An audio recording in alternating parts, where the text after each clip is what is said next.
Bienvenue dans ce premier épisode d'Inner Talk, le podcast où je te parle d'âme à âme. Aujourd'hui, j'aimerais te parler de quelque chose de simple, mais que j'expérimente maintenant depuis plusieurs mois.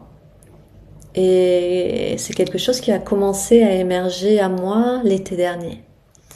Et ce quelque chose, c'est la présence.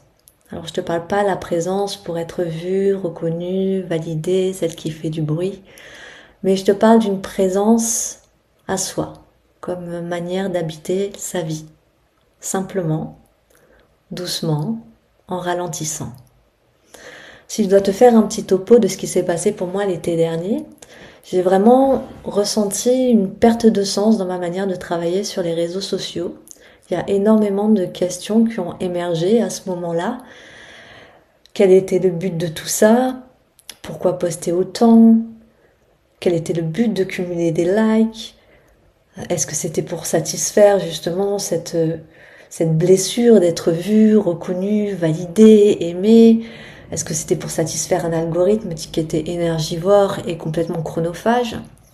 Et surtout la question qui a finalement pris le dessus à toutes ces questions qui étaient sous-jacentes, c'était mais est-ce que tout ça, c'est juste pour moi maintenant? Et à partir de ce moment-là, j'ai passé presque 2 mois entiers sans poster sur les réseaux sociaux. J'ai commencé à être présente avec moi-même. Et c'est à ce moment-là que mon nouveau paradigme a commencé à émerger.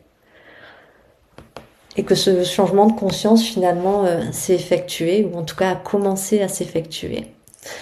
Mais comme tu le sais, on a un mental qui aime pas trop les changements et du coup, mon mental il a commencé à résister à ce moment-là. Et je me suis remise de nouveau sur les réseaux sociaux pour poster. Mais j'ai vraiment eu la sensation de forcer dans une direction qui n'était plus bonne pour moi, ou en tout cas dans une direction qui ne devait plus être telle qu'elle était actuellement. Pour moi, il me manquait quelque chose. Et cette chose, c'était la présence et la conscience. Je te parle toujours pas de la présence à tout prix, mais de la présence qui est juste. Et du coup, j'ai décidé de changer ma manière d'appréhender ma création de contenu sur les réseaux, de respecter mes élans créatifs avec des contenus plus conscients, plus longs aussi, et avec plus de présence. Alors si j'ai décidé de te parler de la présence, je vais aussi certainement te parler de la fuite, parce que l'un ne va pas sans l'autre, les deux sont intimement liés. Mais dans un premier temps, je voulais définir avec toi ce qu'est la présence. Moi, la présence, je la définirais un petit peu comme un arrêt de guerre intérieure. Être présent à soi et à ce qui est, sans résistance. Parce qu'au fond, on sait que la vie se fait à travers nous. Et que les choses qui doivent arriver, elles arriveront, quoi qu'on fasse. Et que les choses qui ne doivent pas arriver, elles n'arriveront pas, quoi qu'on fasse. C'est aussi arrêter de penser qu'on peut contrôler les choses, les événements, les circonstances.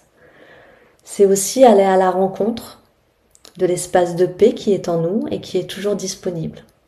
Peu importe ce qui se passe à l'extérieur de nous.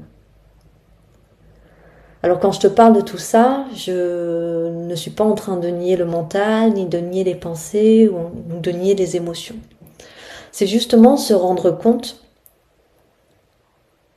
qu'on est l'espace à travers duquel tout peut se faire sans aucune résistance. Et finalement, la présence, elle n'a rien de spectaculaire puisqu'elle ne fait pas de bruit et elle est souvent très discrète. Donc elle va ressembler à une respiration profonde quand une émotion émerge, ou encore à accepter des moments de vide, sans avoir besoin de les combler à tout prix. Finalement, la présence, elle commence quand on cesse d'être en guerre contre sa propre expérience.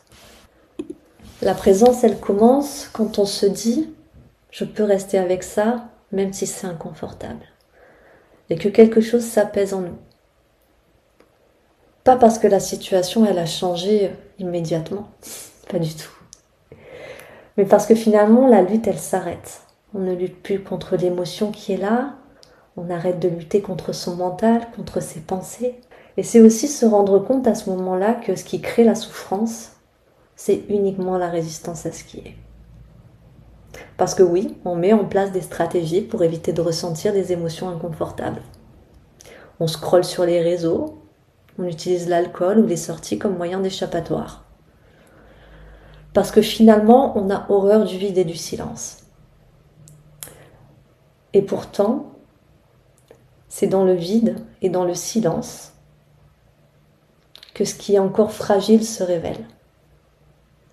Tu remarqueras, mais beaucoup de personnes évitent les silences. Mais ce silence, il révèle aussi notre capacité à rester avec nous-mêmes. Et plus on apprend à rester avec nous-mêmes, avec nos émotions sans les fuir, plus une certaine stabilité et une certaine sécurité intérieure se construisent. On n'a plus besoin d'être vu pour se sentir exister, parce qu'on existe déjà.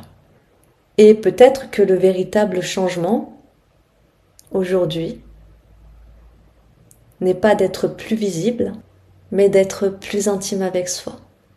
Moins de fuite, plus de conscience, moins de stimulation compulsive, plus de profondeur. La présence comme nouveau paradigme, c'est accepter ce qui est là avant de vouloir le transformer. C'est rester avant d'agir. C'est se sentir avant de performer.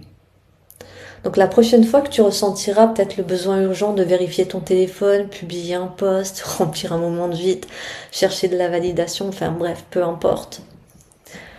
Il y a peut-être une question que tu pourras te poser.